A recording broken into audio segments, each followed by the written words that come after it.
Bonjour, bienvenue dans Femmes et Pouvoir, l'émission qui met en lumière des femmes qui savent lier pouvoir et féminité, mais surtout l'émission des femmes qui osent changer le monde. Aujourd'hui, notre invitée s'appelle Honorine Lubisi. Elle est directrice des communications et de la promotion des arts et des lettres au Conseil des arts et des lettres du Québec. Anciennement, elle était responsable des activités de la communication de la ville de Montréal. Honorine, bonjour. Bonjour Carole. Merci d'avoir accepté notre invitation. Merci à vous de me recevoir.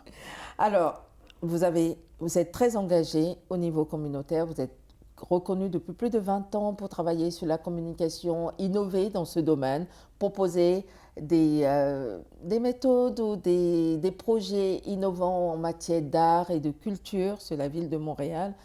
Que signifie pour vous le mot pouvoir? Je dirais que c'est la possibilité de changer, de faire des choses, mais surtout de changer. Très bien. Et comment est-ce que vous utilisez ce changement ou ce pouvoir pour provoquer, en fait, comment est-ce que vous utilisez votre pouvoir pour provoquer ce changement dans votre environnement personnel et professionnel? Par des petits pas, des petites choses, des petites actions. Pas essayer de changer le monde du jour au lendemain, mais d'être consciente de ce qu'on peut faire, d'être consciente des enjeux, que ce soit d'un point de vue personnel ou professionnel, et de se dire, bon, qu'est-ce que je peux faire là, aujourd'hui, maintenant? C'est quoi la petite chose que je peux faire? Donc mon approche, c'est vraiment ça, une approche de Petit à petit, petit à petit, oui. En fait, avec des petits ruisseaux, on fait des rivières et après la mer. Et éventuellement des océans, tout à fait. Ok, très bien. Est-ce que vous diriez qu'il y a une différence dans l'exercice du pouvoir selon si on est un homme ou une femme? Dans toutes vos expériences professionnelles, est-ce que vous avez senti que vous avez une différence dans la manière de manager ou de gérer ou d'exercer votre pouvoir? J'aurais aimé vous dire oui, mais non. Non? Je ne l'ai pas senti. J'ai commencé, moi, à travailler comme économiste. Donc, c'était un milieu où il y avait des hommes, des femmes. On avait tous les mêmes diplômes, c'est-à-dire une maîtrise en économie. Et on avait le même pouvoir, entre guillemets. On analysait un marché, on allait parler à des intervenants sur le terrain. Donc, à ce niveau-là, non. Par la suite, quand je me suis reconvertie en communication, qui est un milieu avec beaucoup de femmes, je ne peux pas vous dire là non plus que j'ai vu qu'il y avait une différence. Pas en tout cas au niveau du genre. Il y a une différence en fonction de la personnalité, en fonction de son héritage culturel, mais pas, non, je n'ai pas vu cette différence. D'ailleurs, qu'est-ce qui vous a amené à changer, à passer du monde de l'économie, de l'analyse, au monde de la communication, où il faut et des relations publiques? Accident de parcours, on peut dire. Comme économiste, déjà, on faisait beaucoup de communication. C'est nous qui écrivions nos communiqués de presse, on faisait des présentations en public, on faisait nos propres relations de presse. Donc, il y avait un gros volet de communication. Par la suite, j'ai été en affaires. Et c'est là peut-être où la communication a pris un autre sens avec le contact direct avec la clientèle. Et oui, un accident de parcours a fait que je suis restée en communication. On entend souvent dire que les femmes qui ont du pouvoir, qu'elles ont dû sacrifier quelque chose. Est-ce que ça a été votre cas ou est-ce que c'est votre cas? Déjà, je ne me définis pas comme une femme qui a du pouvoir. Je me définis comme un être humain, comme vous, comme nos collègues qui sont derrière la caméra et qui saisit des opportunités pour changer les choses. Donc, j'ai le même pouvoir, je pense, que n'importe qui d'autre, mais est-ce qu'on saisit l'opportunité, c'est ça qui fait la différence. Puis, je pense que comme pour tous, oui, des fois on fait des sacrifices. Il y a des fois, je prends juste un exemple banal, en communication on va à des événements, ça veut dire que le soir les enfants sont tout seuls. Donc oui, il y a ce genre de sacrifices, mais ce ne sont pas des... Tu sais, des fois je suis devant ma télé puis je vois des gens qui ont du pouvoir. Puis là tu te dis, ok, elle, qu'est-ce qu'elle a fait comme sacrifice pour se rendre où est-ce qu'elle est rendue? Il faut juste mettre les deux choses dans la balance. On ne parle pas des mêmes choses, mais oui, il y a des petites choses qui au quotidien, à quoi on dit, on fait des choix. Si je choisis de faire telle chose, oui, de l'autre côté, peut-être je perds un peu. Très bien. Donc, en fait, la notion du sacrifice ne rentre pas en ligne de compte. C'est vraiment la notion de préférence ou de choix. En fait. Elle peut rentrer en ligne de compte. Quand je me suis lancée en affaires, c'était dans la restauration. Là, ça a été un sacrifice. Sur le coup, je ne l'ai pas réalisé. C'était un projet tripant. Je me suis lancée là-dedans corps et âme. Mais quand je me revois, je revois l'âge de mes enfants, je dis, mon Dieu, qu'est-ce que j'ai sacrifié Mais sur le coup, ça allait de soi. Alors que maintenant, quand je l'analyse, j'étais esclave de ce projet. Mais sur le coup, ça allait de soi. C'était une opportunité que j'ai saisie, puis tout fonctionnait. Mes filles allaient faire les courses avec moi, elles étaient là jusqu'à 9h, la babysitter venait les chercher. Donc oui, j'ai fait un sacrifice, mais je ne l'ai pas réalisé avant d'être rendue trop loin ou d'avoir trop perdu. Ouais.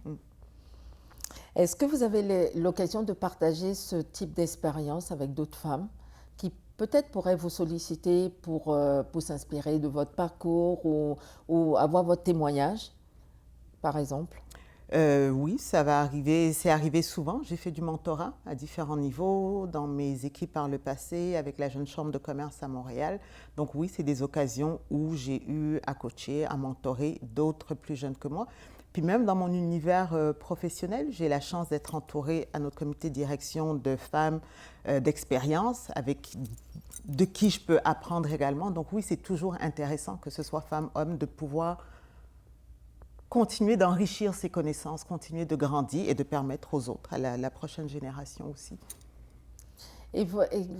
Quel conseil vous donneriez? Quelle stratégie les femmes devraient-elles mettre en place pour accéder à des espaces de décision? Parce que ça reste quand même des espaces qui sont quand même fermés. Et on a l'impression qu'à chaque fois qu'une femme accède à un poste à responsabilité, c'est toujours quelque chose comme un événement de dire la première femme ou telle femme a accédé à tel poste. On fait un super communiqué comme si c'était un événement, alors que ça devrait juste être ok, telle personne a accédé à tel poste, on n'en parle plus, mais on a toujours cette précision de dire une femme de talent, une femme qui a fait ci, une femme. Est-ce que vous pensez qu'il y a une stratégie particulière que les femmes devraient mettre en place pour accéder à ces espaces? C'est vrai qu'on dit encore la première femme, mais je pense que de moins en moins ça va arriver. Parce que quand on regarde quand même il y a 25 ans ou à l'époque de nos mères, on voit que les choses ont beaucoup évolué. En termes de stratégie, je dirais juste oser. Pas s'auto-mettre ce plafond de verre, faire comme si le plafond n'existait pas, puis oser à un moment donné. Ça va exploser. Exactement. Et vous allez pouvoir... Exactement. C'est vraiment ça, c'est oser et persévérer, ne pas baisser les bras. OK, ça n'a pas marché cette fois-ci, ça peut prendre 10 fois avant que ça marche, mais continuer d'oser. Puis pendant qu'on ose, on ne baisse pas les bras, on ne fait pas juste oser, puis j'attends la prochaine fois. On continue à agir, à s'informer, à augmenter notre capacité, notre pouvoir, entre guillemets, par des formations, par du mentorat. On continue à faire des choses pour s'enrichir jusqu'à la prochaine fois. Mais il y a beaucoup de femmes qui n'osent pas, parce que justement pour éviter les contraintes familiales, parce que des enfants en bas âge, parce qu'un conjoint moins disponible, un compagnon moins conciliant, ou pour des tas de raisons. Qu'est-ce que vous leur dites quand ils vous parlent de ça? Parce que vous êtes une mère de famille, donc vous savez ce que c'est. Est-ce que ça, c'est vraiment Est-ce que c'est une vraie raison pour ne pas oser? Ce que vous venez de décrire, c'est un contexte qui va être tellement changeant d'une femme à l'autre. Donc après, c'est qu'est-ce qu'on est prêt à accepter? On parle de conjoint disponible, de conditions familiales. Ça revient encore au petit sacrifice de dire jusqu'à quel point j'accepte cette situation conjugale-là, mais si c'est ça que j'ai fait comme choix, peut-être que ça ne va pas de pair avec une autre situation professionnelle. Ou si je tiens à me développer côté professionnel, c'est quoi les autres moyens? Est-ce que c'est d'avoir de l'aide? Moi, je sais que si je n'avais pas eu mon noyau familial pour me supporter, j'aurais pas fait un centième des petites choses que je fais, juste être une femme qui sort une fois par semaine si je n'avais pas eu mon frère pour garder mes enfants. Donc c'est sûr qu'il y a tout ça qui rentre en jeu. Et c'est toujours de peser, c'est toujours un jeu de jusqu'où est-ce que je suis prête à aller, qu'est-ce que je veux vraiment, puis comment je m'organise. De plus en plus dans les organisations, on accommode la famille. C'est pas parce qu'on rêve à de grands postes que ça veut dire qu'il faut complètement abandonner ses enfants. De plus en plus, je trouve que les organisations sont ouvertes aussi à ce qu'on fait du télétravail, à ce qu'on arrive avec des heures flexibles. Autant de choses, d'opportunités qu'on saisit pour passer à l'action et dire, OK, ben, cette entreprise-là, peut-être qu'elle fit mieux avec mon profil à moi, je ne veux pas laisser tomber mes enfants, donc c'est plus vers ça que je me dirige. Donc en fait, ça veut dire quand même qu'au préalable, il faut avoir fait une étude de soi-même, savoir exactement qui je suis, ce que je veux, qu'est-ce que je peux offrir et qu'est-ce que le marché peut m'offrir. Et dans ces conditions, on fait une recherche marketing pour savoir comment je me vends et comment est-ce que, vers quelle entreprise je me retourne ou vers quel projet je me retourne, par Tout à exemple. fait. Je pense que c'est vraiment une belle façon de tout encapsuler ça, bien se connaître. Puis bien se connaître, c'est pas juste se regarder dans un miroir et décider, ah ben c'est moi, une femme qui veut. C'est de prendre le feedback des autres aussi. Quand j'étais à la dernière entrevue, qu'est-ce qui n'a pas fonctionné? C'est comme ça aussi qu'on apprend à se connaître, pas par une introspection qu'on fait tout seul, mais en se regardant aussi à travers les yeux des autres. Pas pour dire que je ne veux pas qu'on pense que c'est plus important comment les autres me voient, mais dans le milieu professionnel quand même, c'est important comment ceux-là qui nous embauchent nous voient. Donc d'aller chercher ces feedbacks-là et d'avoir une bonne idée, une bonne perception interne et externe de qui on est, de qu'est-ce qu'on peut faire, qu'est-ce qu'on veut faire, est-ce que j'ai les moyens de faire ce que je veux faire, qu'est-ce que je peux aller chercher d'autre pour pouvoir mieux Comme faire. moyen ou comme compétences complémentaires, parce que tout à l'heure, Exactement. vous parliez de la formation, du mentorat. Ça fait aussi partie peut-être des outils pour... Exactement. Du bénévolat qu'on peut faire pour aller chercher des compétences complémentaires aussi. Parce que c'est vrai que culturellement, on en parle, en tout cas dans la communauté noire, le bénévolat, c'est pas quelque chose qui est très valorisé ni qui est très vulgarisé. Or, c'est un moyen de sortir de chez soi et d'accéder à de nouvelles compétences. Nouvelles compétences, nouveaux réseaux, puis de vraies nouvelles compétences. Je veux dire, quand on est sur un CA, c'est des compétences en gestion, on parle à d'autres gens, on intègre un nouveau réseau social, mais aussi un nouveau réseau professionnel. Si je suis en culture, mais que je m'implique dans une organisation qui n'est pas en culture, ben c'est tout un autre monde qui s'offre à moi. Même si je ne veux pas aller travailler dans ce monde-là, ben ça confronte des façons de voir qui sont différentes et c'est toujours enrichissant. Très bien. On revient dans quelques instants.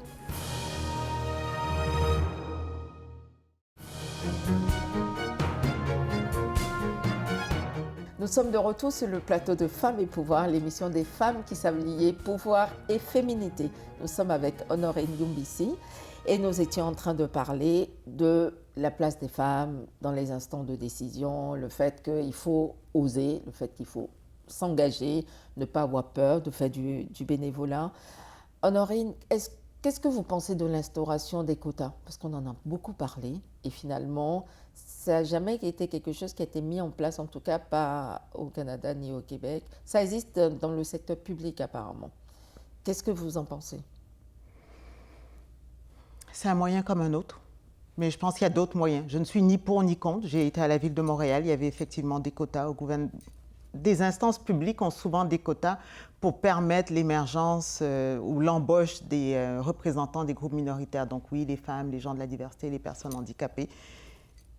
J'espère qu'à un moment, on n'aura plus besoin de quotas. Ce serait vraiment plus ça ma ligne de pensée de oui, c'était peut-être nécessaire, mais quand on n'en aura plus besoin, ça voudra dire que tout va de soi, tout est harmonisé, tout est naturel. Et je pense que c'est ça l'objectif où, si on a un rêve, je pense que ça ne peut être que celui-là, d'avoir une société qui est représentative à tous les niveaux, qui n'ait plus de groupe qui ait besoin de se battre pour faire entendre leur voix ou pour avoir une place à la table des grands.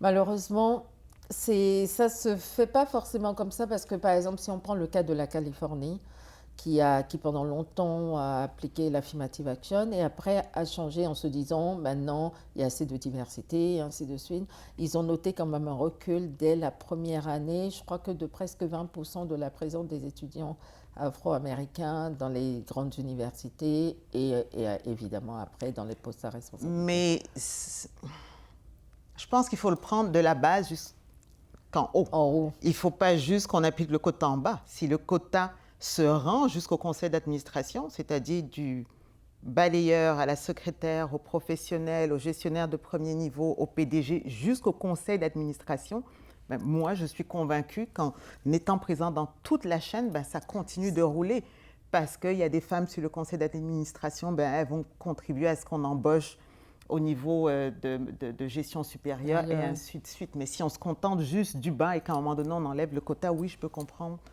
que ça revienne régresse. Comme avant. Oui.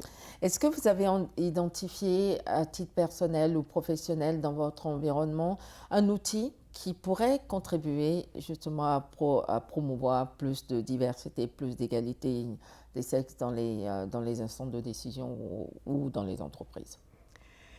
Les outils, du moins si je me réfère à mon organisation actuelle, qui est le Conseil des arts et des lettres du Québec, c'est de voir une organisation qui s'engage, et qui s'engage pas juste en disant oui, on va faire, mais qui s'engage par écrit, qui dit je mets en place un plan d'action. Avec mon plan d'action, voici ce que je vais faire. Il va y avoir plus de représentativité, plus d'inclusion générale parmi les gens qu'on soutient, parmi les comités et jurys qui décident de comment est-ce qu'on donne l'argent, parmi nos employés, parmi notre comité de direction, notre conseil d'administration. Donc, d'avoir des engagements concrets, ben, je pense que ça, c'est le meilleur outil. Pas juste de faire un discours en disant « oui, on est pour l'inclusion ». Non, voici comment ça se traduit. La première année, on va faire telle chose et dans 5 ans, quand on va faire une photo de notre organisation, voilà ce qu'on aura accompli. Ça voudra dire qu'il faut absolument l'engagement des dirigeants de ces organisations-là. Tout à fait. Très bien. Est-ce que vous avez une phrase, un proverbe ou une citation qui vous inspire ou qui illustre vos propos, vos engagements? Peut-être plus un proverbe puis qui est en lien avec la culture. Je suis en culture. C'est un proverbe africain, Afrique de l'Ouest peut-être, où on dit un homme qui n'a pas de culture, c'est comme un zèbre sans rayures. Un homme étant un être humain, donc sans culture, ça veut dire qu'on n'a pas d'essence. Puis quand je parle de culture, je ne parle pas d'aller assister à un concert nécessairement, mais tout ce qu'englobe la culture, c'est-à-dire notre héritage, nos traditions. Donc toute cette culture-là qui fait de nous des humains, je trouve que si on la perd, ben, c'est comme si on perd notre essence. On serait un zèbre blanc ou noir, ça peut être beau, mais c'est plus un zèbre. Ouais. C'est très joli, hein, à retenir. Ça me servira un jour, j'en suis sûre. Si vous étiez un homme ou une femme d'État, lequel ou laquelle seriez-vous et pourquoi? Je n'ai pas d'exemple qui me vient en tête. Parce que là, on est dans le rêve quand même. Hein? Si j'étais un homme d'État, mettons que je fantasme, ce que j'aimerais penser à quelqu'un qui a fait qu'il n'y ait pas de guerre. De dire qui a contribué à réduire le nombre de guerres ou à réduire... Puis tout de suite, ça ne me vient pas. On donne des prix Nobel de la paix tous les jours, mais je ne pense pas à un président qui a reçu ce prix où j'étais vraiment d'accord qu'il avait contribué à... Mais si vous pensez à quelqu'un... Mais ce serait plus dans cette optique-là, quelqu'un qui a dit plus de guerre. Plus de guerre. Et qui a travaillé dans ce sens. Est-ce que Roosevelt pourrait être... Non, pas tout à fait. D'accord. On parle d'idéal, là, de grand idéal. Puis non, j'en vois pas. Très bien. Si vous avez un jour pour changer le monde, par quoi commenceriez-vous? Les guerres. Je prendrais un crayon, puis je rayerais c'est ça, un jour, un crayon, une gomme, peu importe, des outils fictifs pour faire qu'il n'y ait plus de guerre. Plus de conflits. Plus de conflits. On peut faire est-ce qu'on peut trouver une autre façon de régler nos conflits qu'en allant se tirer dessus, qu'en allant se... Oui. Massacrer des personnes. Surtout qu'aujourd'hui, il y a plusieurs moyens en plus pour perpétuer les guerres qui sont beaucoup plus insidieuses, mais qui font autant de dégâts que les bombes. Si vous étiez un animal, lequel seriez-vous et pourquoi? Une souris. Et pourquoi? C'est l'expression si je pouvais être une souris dans cette pièce.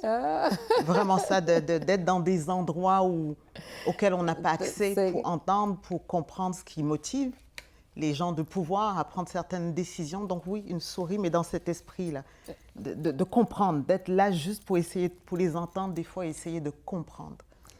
Et peut-être anticiper aussi, parce que finalement, si vous êtes dans des espaces où les choses se disent et que vous entendez, ça vous permet d'avoir une longueur d'avance pour préparer, pour mieux vous préparer en fait. Donc, tout à fait. Donc c'est aussi de la communication et de l'information. Oui, de l'analyse. Être là, écouter, essayer de... Oui. Je suis comme un peu désabusée, désillusionnée, d'où mon besoin de me dire, il y a peut-être quelque chose qui nous a échappé, il y a peut-être un sens dans ce qu'ils font qu'on n'a pas compris. Donc être la souris, puis oui, si je comprends, peut-être passer à l'action après en fonction de l'info que j'aurais eue. Très bien. En préparant cette rencontre, on vous a demandé de venir avec un objet, une photo, quelque chose en tout cas qui pour vous symbolise le pouvoir, la féminité, ou les deux, ou... Enfin, qu'est-ce que vous nous avez apporté? Cette bague, tout simplement, celle-là. Très bien. Sans rentrer dans les détails, pour moi, c'est le pouvoir que j'ai... Vous pouvez nous la montrer plus? Elle représente quoi? Le pouvoir que j'ai permis à quelqu'un de prendre sur moi et que j'ai repris et que plus jamais je ne céderai.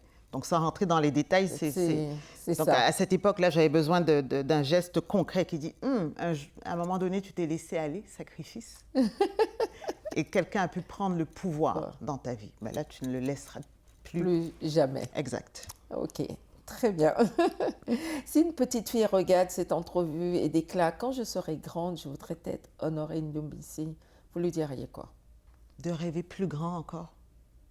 C'est un rêve. Ce que je suis aujourd'hui est atteignable, mais je rêve, il faut rêver à des choses inatteignables pour changer, pour prendre ce pouvoir de changer les choses à des échelles plus grandes, il faut rêver grand. Donc ne rêve pas que tu vas être Honorine, rêve que tu vas être... je ne sais pas pourquoi c'est à Theresa May que je pense là, mais ce n'est pas un bon exemple, mais rêve que tu vas être une femme qui va être chef d'État, qui va révolutionner les choses, qui va inventer quelque chose de nouveau en intelligence artificielle. Rêve plus grand. Plus grand. Peut-être tu vas arriver ici, mais rêve là. Très bien. Notre entretien touche déjà à sa fin, Honorine. Vous êtes une femme de pouvoir, plusieurs formes de pouvoir, parce qu'il n'y a pas qu'un pouvoir politique. Si vous avez la possibilité, ou si vous étiez, par exemple, en difficulté, que vous avez besoin d'un super pouvoir, quel serait votre super pouvoir? Convaincre. Ce serait vraiment celui de convaincre. Convaincre, c'est un art. Puis ça prend de la patience souvent, ça prend de la stratégie, ça prend souvent de laisser ses émotions de côté. Donc vraiment cet art de convaincre sans jamais abandonner. Parce que des fois, on est dans une discussion, on veut convaincre, puis on a l'impression que l'autre est borné. Non, c'est peut-être qu'on n'a pas encore les bons arguments. C'est peut-être qu'on a besoin de détricoter quelque chose de l'autre côté. Puis on baisse les bras en disant « Ah, il est borné ». Donc, ce serait vraiment l'art de convaincre. L'art de convaincre et la stratégie pour y arriver. Exact. Très bien. Bon, mais ça sera notre mot de la fin, l'art de convaincre. Merci beaucoup, Honorine. Merci beaucoup, Carole. C'était Femmes et Pouvoir, l'émission des femmes qui savent lier pouvoir et féminité.